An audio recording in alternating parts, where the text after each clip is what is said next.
오늘의 10대 뉴스 빠르게 전달드리겠습니다. 한 싱가포르 정상통화 전략적 동반자로 이재명 대통령이 로런스 웡 싱가포르 총리와 취임 후 첫 정상 통화를 갖고 양국 관계를 전략적 동반자 관계로 격상하기로 했습니다. 수교 65주년을 맞은 양 정상은 AI, 디지털 등 미래 분야에서의 협력을 가속화하고 아펙 등 국제 무대에서도 긴밀히 소통하기로 했습니다. 이 대통령 지지율 59.7%, 민주당은 50% 돌파. 이재명 대통령의 국정 지지율이 59.7%로 60%에 육박했다는 여론조사 결과가 나왔습니다.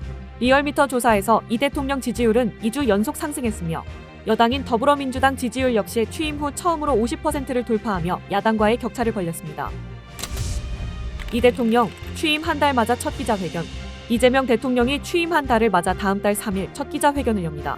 대통령실은 언론이 묻고 국민에게 답하다라는 주제로 기존의 방식에서 벗어나 기자들과 자유롭게 문답을 주고받는 타운홀 미팅 형식으로 진행될 것이라고 밝혔습니다. 내란 특검, 여인영 문상호 추가 구속. 12.3 비상계엄에 가담한 혐의를 받는 여인영 전 방첩사령관과 문상호 전 정보사령관의 구속기간이 연장됐습니다. 내란 특검팀은 1심 구속 만료를 앞둔 이들을 위증 등의 혐의로 추가 기소해 법원으로부터 추가 구속영장을 발부받았습니다.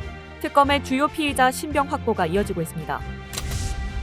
용산 대통령실 앞 60대 남성 분신 시도. 어제 오전 서울 용산 대통령실 앞에서 60대 남성이 분신을 시도하다 경찰에 제지됐습니다. 이 남성은 몸에 휘발유를 뿌리고 불을 붙이려 했으나 경찰 기동대가 즉시 제압했습니다.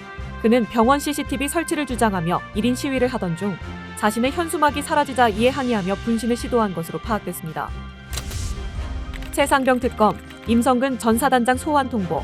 순직 해병대원 특검팀이 수사 대상 1호로 임성근 전 해병대 1사단장을 지목하고 소환을 통보했습니다. 특검팀은 임 전 사단장에게 다음 달 2일 오후 2시까지 출석해 조사를 받으라고 통보했으며 이는 최상병 특검의 첫 번째 소환 조사입니다.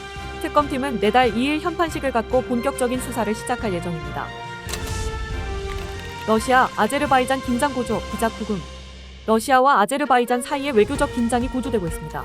아제르바이잔 당국이 자국 내에서 활동하던 러시아 국영 언론사 기자들을 구금하자 러시아 외무부는 비우호적 행동이라며 주러시아 아제르바이잔 대사를 초치해 강력히 항의했습니다. 나경원 농성장 찾은 김민석, 자료 두고 설전. 김민석 국무총리 후보자가 자신에 대한 지명 철회를 요구하며 농성 중인 국민의힘 나경원 의원을 찾았다가 설전을 벌였습니다. 김 후보자가 안부를 묻자 나 의원은 인사청문회 자료 제출 문제를 거론하며 자료나 제대로 내라고 쏘아붙였고 두 사람 간의 팽팽한 신경전이 오갔습니다. 박선원 평양 무인기 드론 사령관이 직접 지시. 지난해 우리 군의 무인기가 평양의 대북 전단을 살포했다는 의혹과 관련해 당시 드론 작전 사령관이 직접 작전을 지시했다는 주장이 제기됐습니다. 민주당 박선원 의원은 군 내부 제보를 근거로 이같이 밝히며 이는 계엄 명분을 쌓기 위해 윤석열 정권이 의도적으로 북한을 자극한 증거라고 주장했습니다. SKT 해킹 사태, 정부 조사 결과 발표 연기. SK텔레콤 유심 해킹 사태에 대한 민관합동조사단의 최종 결과 발표가 돌연 연기됐습니다. 당초 오늘 30일 국회에 보고될 예정이었으나 정확한 일정이 다시 잡히지 않았습니다. 이에 따라 SK텔레콤의 책임 여부와 위약금 면제 등 가입자 보상안에 대한 결정도 함께 미뤄지게 됐습니다. 세상의 빠른 흐름, 구독으로 놓치지 마세요.